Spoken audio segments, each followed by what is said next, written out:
Good morning students. बेटे, हमने अपठित गद्यांश के बारे में पढ़ा था। हमने जाना था कि अपठित गद्यांश क्या होते हैं, अपठित गद्यांश कैसे सॉल्व करने होते हैं, उनका क्या अर्थ होता है। इसी तरह आज का हमारा टॉपिक है अपठित पद्यांश। अपठित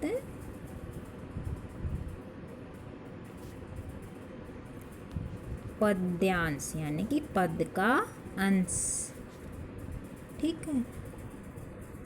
अपठित गद्यांश का अर्थ होता है बिना पढ़ा हुआ गद्य का अंश, गद्य भाग की रचना का अंश। और अपठित पद्यांश का अर्थ होता है बिना पढ़ा हुआ किसी पद्य भाग का अंश, अर्थात अनसीन पोट्री।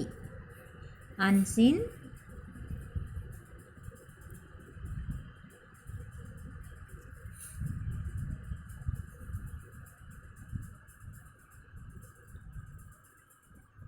Unseen pottery.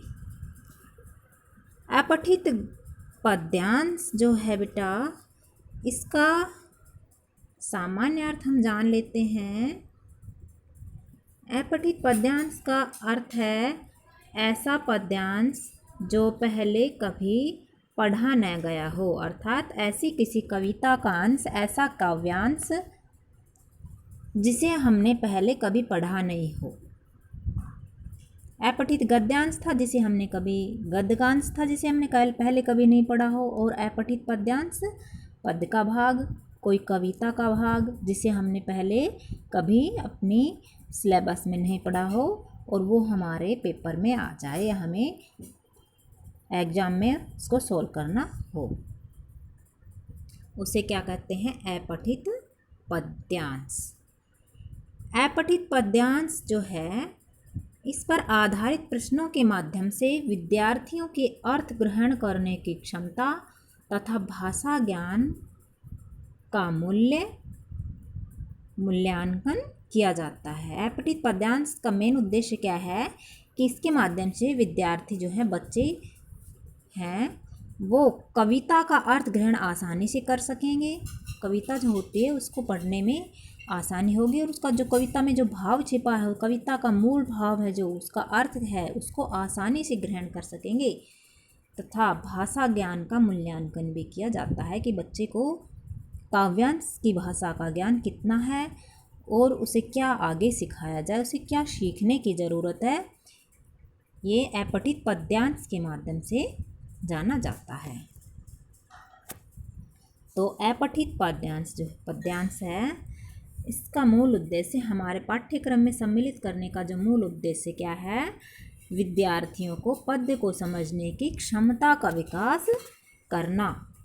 पद्यांश में से छात्रों को प्रश्नों के उत्तर का चयन करना होता है। जो पद्यांश दे दिया जाता है उसको पढ़ के बच्चों को उनमें से जो क्वेश्चन दिए होते हैं उनके आंसर देने होते हैं। सेम ऐसे ही जैसे गद्यांश जो रचना होती है उसमें गद्य के उस टॉपिक को पढ़ के हमको उसमें से आंसर छांटने होते हैं, क्वेश्चन दिए होते हैं, उनके आंसर उसी गद्य रचना में छिपे होते हैं। उसी तरह से पद्यांश के क्वेश्चन भी पद्य में ही छिपे होते हैं। उनके भाव को हम अच्छी तरह से समझ के अपनी भाषा में हम उत्तर दे सकते हैं।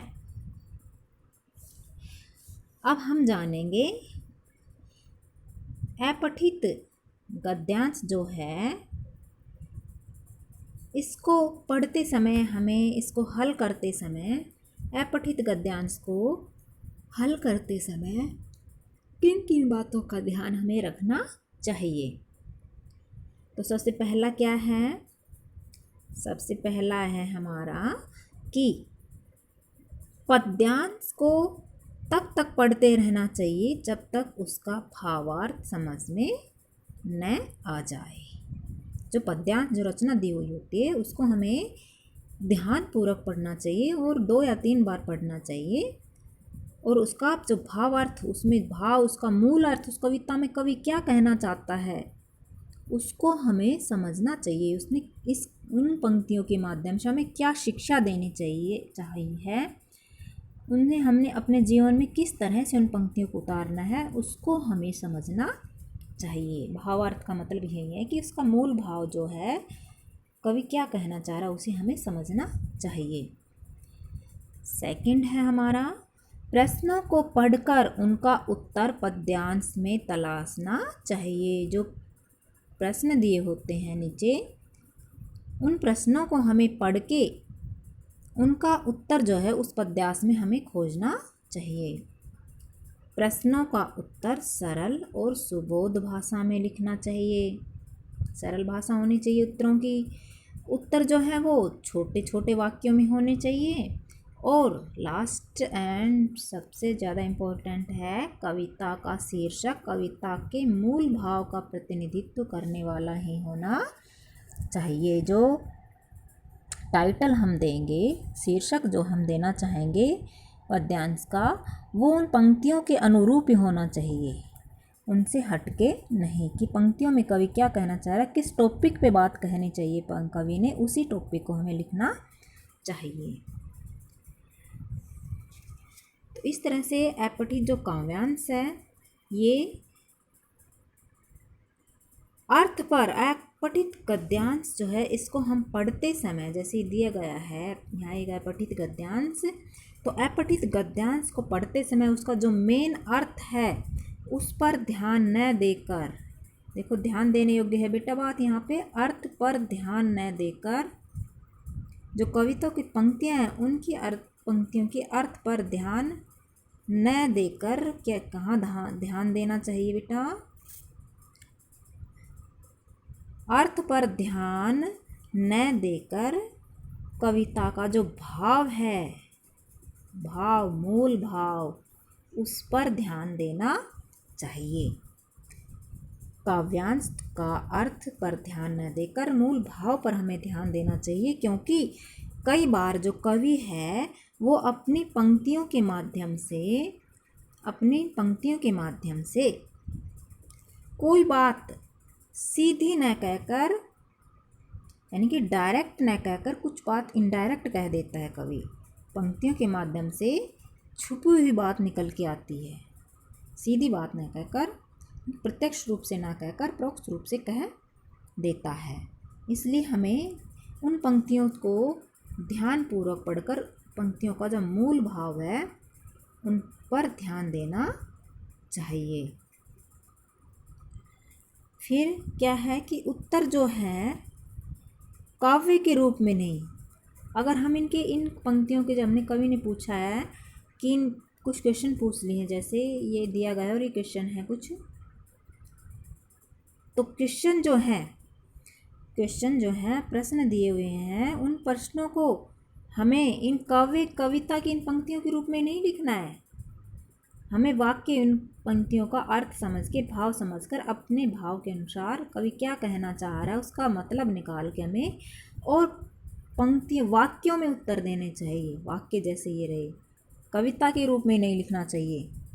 जैसे हिमालय पर्वत संकट में कैसे बने रहने की शिक्षा देता है, क्वेश्चन लिख दिया यहाँ पे, हिमालय पर्वत संकट में कैसे बने रहने की शिक्षा देता है। तो कविता में क्या कह रहा है, हिमालय पर्वत खड़ा हिमालय बता रहा डरो न आंधी पानी में। तो हम ये नहीं लिखेंगे कि खड़ा हिमालय बता रहा डरो न आंधी पानी में, ये कविता की पंक्तियाँ ही नहीं लिखनी है हमें उत्तर में। हमें इनके वाक्य में लिखना है कि हिमालय हमें बताता है कि लाख मुसीबत आने पर भी हमें नहीं घबराना चाहिए, हमें अपने लक्ष्य के लिए संघर्ष करते रहना चाहिए। इस तरह से हमें उन पंक्तियों का भावार्थ निकाल के वही लिखना है, न कि सेम टू सेम काव्य की पंक्तियाँ। ऐसे अगर हम लिखेंगे तो हमारा पद्यांश गलत हो जाएगा। ठीक है। उत्तर जो है, हमें पद्यांश के उत्तर देते समय क्या करना चाहिए कि खुद के ज्ञान की बजाय, अपनी नॉलेज, अपने ज्ञान के बजाय, अपने ज्ञान के आधार की बजाय हमें उन पंक्तियों में कवि क्या कहना चाहिए ये समझ के उसके अनुसार उत्तर देना चाहिए। हमें अपने अनुसार उत्तर नहीं देना, हमें कविता की पंक्तियों के अनुसार उत्तर देना है कि कवि क्या कहना चाह रहा है।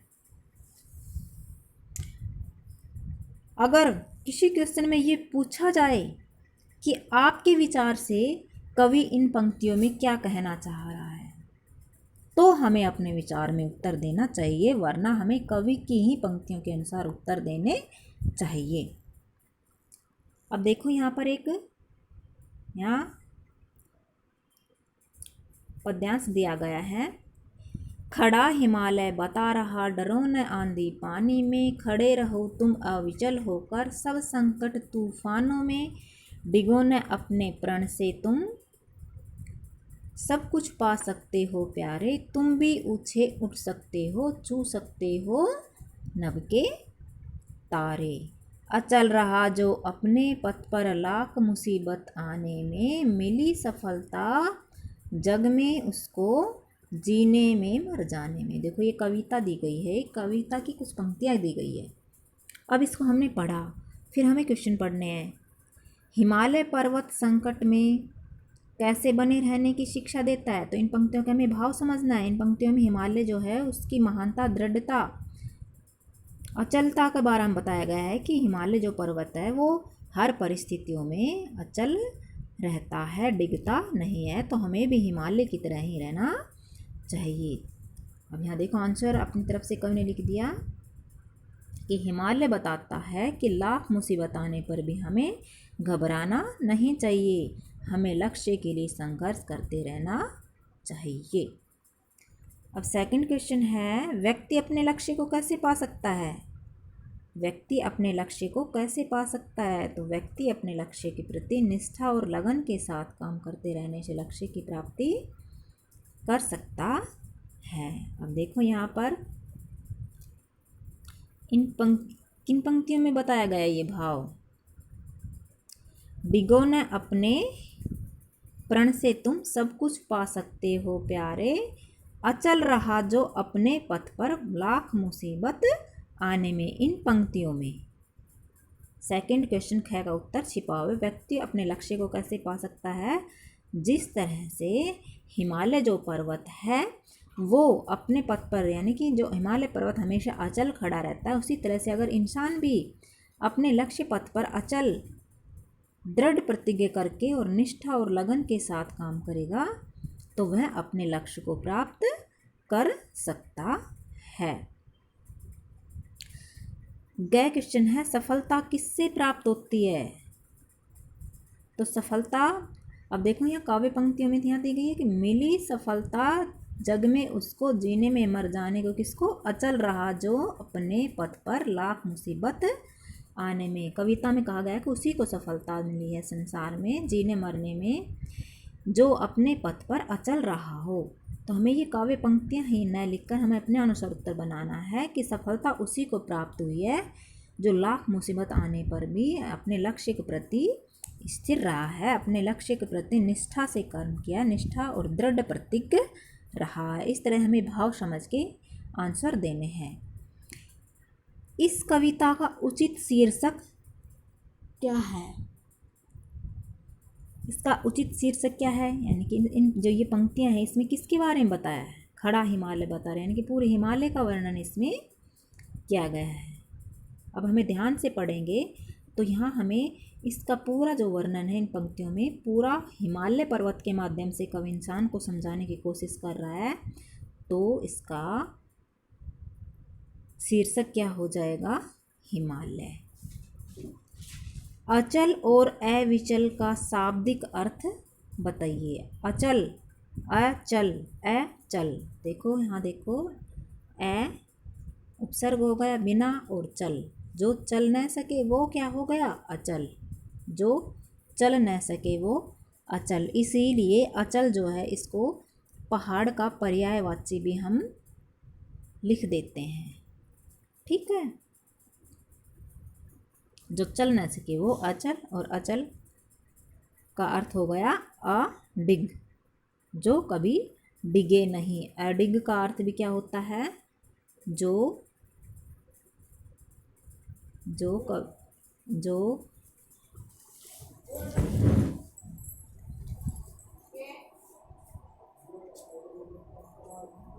कभी डिगे नहीं। अब अपने पद से जो कभी डिगे नहीं है वो क्या होता है? अडिग।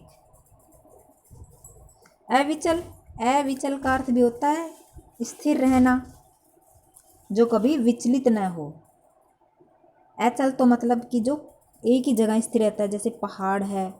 और अविचल का अर्थ होता है जो कभी किसी तरह से विचलित ना, कंफ्यूज में ना हो, किसी भी तरह की बाधाएं आ जाए, संकट आ जाए, लेकिन वो अपने मार्ग पे चलता रहे दृढ़ प्रतिज्ञ और निश्चित होकर, तो वो होता है अविचल। ठीक है। अब एक और यहाँ देखो दिया गया है, दिए गए पद्यांश को समझिए वे जाने की किस प्रकार हमें अभ्यास करना है। तो यहाँ देखो एक और दिया गया है, मैं बचपन को भुला रही थी, मैं बचपन को भुला रही थी, बोल उठी बिटिया मेरी, नंदन वंशी फूल उठी वह छोटी सी कुटिया मेरी, पाया बचपन मैंने फिर से, बचपन बेटी बन आया, उसकी मंजुल मूर्ति देखकर मुझ में नवजीवन आया। तो यहाँ कवि क्या कह रहे हैं?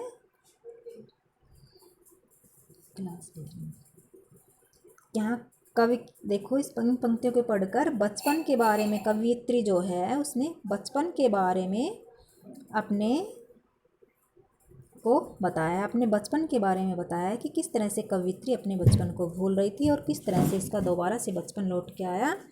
देखो अब इनको देखते हैं हम।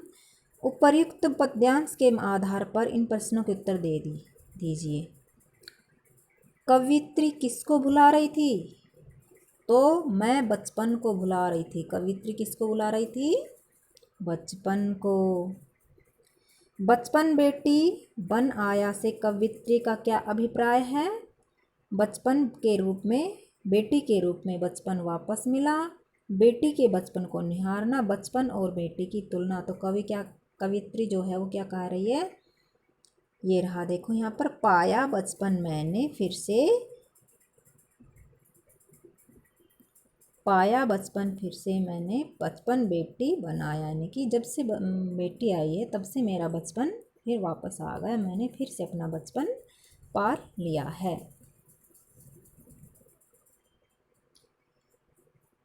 कवियत्री ने कुटिया की तुलना किससे की है? तो कवियत्री ने कुटिया की तुलना किससे की है? नंदनवन से। नंदनवन से। देखो ये रहा, नंदनवन सी फूल उठी वह छोटी सी कुटिया मेरी। जब बिटिया घर में आई तो जो उसकी छोटी सी कुटिया थी वो नंदनवन की तरह फूल उठी।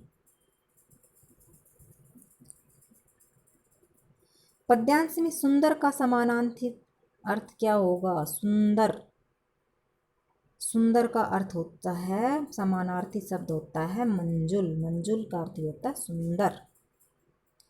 शब्द भेद के आधार पर कुटिया शब्द क्या है? शब्द भेद के आधार पर जो कुटिया शब्द है वो कौन सा शब्द है? कुटिया तत्सम भी नहीं है, तद्भव भी नहीं है, तो कौन सा है? देशज। देशज शब्द है कुटिया, देसी भाषा का शब्द है कुटिया। इस पद्यांश का उचित शीर्षक क्या होगा? इस पद्यांश का उचित शीर्षक मेरा बचपन भी हो जाएगा। मेरा बचपन, इसका मेरी बिटिया भी हो सकता है बेटा, क्योंकि बिटिया के बारे में बताया कि जब से बिटिया आई है तब से बचपन लौट आया। तो मेरा बचपन, मेरी बिटिया, और अगर ये दोनों भी नहीं है तो भूला जीवन भी सही हो सकता है। इस तरह से हमें अपठित पद्यांश को पढ़ने से कविता जो है इसका भाव हमें समझ में आया और इनके अर्थ उत्तर हम आसानी से दे सकते हैं।